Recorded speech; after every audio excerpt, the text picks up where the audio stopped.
Hello, নমস্কার বন্ধুরা। আমি আজকে দুপুরের মেনুতে একটা নতুন রান্না করলাম। মুগের ডাল দিয়ে পোস্ত দিয়ে চিচিঙ্গা ভাজা। দেখো, আমি চিচিঙ্গাগুলো খুব ভালো করে কেটে পরিষ্কার করে ধুয়ে ঝুড়িতে রেখে দিয়েছি। এরপর তেল গরম হয়ে এলে একটু বেশি করেই তেল দেব। তেল গরম হয়ে এলে আমি ফোড়নের মধ্যে দেব কালো কালো জিরে, শুকনো লঙ্কা, তেজপাতা দিয়ে কড়াইতে ভালো করে আমি নাড়তে দেব যতক্ষণ না ভালো করে ভাজা ভাজা হয়ে যাচ্ছে। এরপর আমি 2 চামচের মতন মুগ ডাল দিয়ে দেব।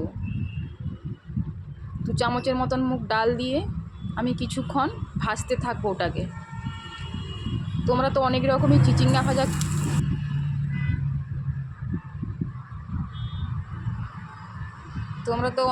চিচিঙ্গা ভাজা খেয়েছো। বিভিন্ন রকমের এই চিচিঙ্গা ভাজাটা একবার ট্রাই করে দেখো, খুব ভালো খেতে লাগে। আমার মুগ ডাল ভাজা হয়ে গেলে আমি আমাদের চিচিঙ্গাগুলো দিয়ে দেব। আমি আগে থেকে নুন হলুদ মাখিয়ে রাখিনি, আমি তেলের মধ্যে চিচিঙ্গাগুলো দিয়ে দেব। দিয়ে ভালো করে কড়াইতে নাড়তে থাকবো। এই মুগ ডাল দিয়ে চিচিঙ্গা ভাজা খুব অসাধারণ খেতে লাগে। গরম গরম ভাতে জাস্ট জমে যাবে। একবার খেয়ে দেখো তোমরা সবাই, নিশ্চয়ই তোমাদের এই রেসিপিটা ভালো লাগবে। দিয়ে কিছুক্ষণ নাড়াচাড়া করার পরে আমি নুন আর হলুদ দিয়ে দেব।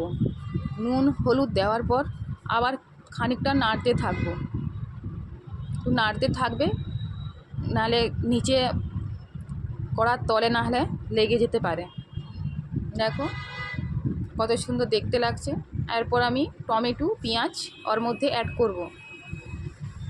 টমেটো পেঁয়াজটা দেওয়ার পরে আমি কিছুক্ষণ ঢাকা দিয়ে দেব, যাতে ওটা পেঁয়াজ আর টমেটো যাতে সেদ্ধ হয়ে যায় পুরোপুরি। ভিডিওটা দেখতে দেখতে অবশ্যই বিনা ব্লগ চ্যানেলটা সাবস্ক্রাইব করতে ভুলো না।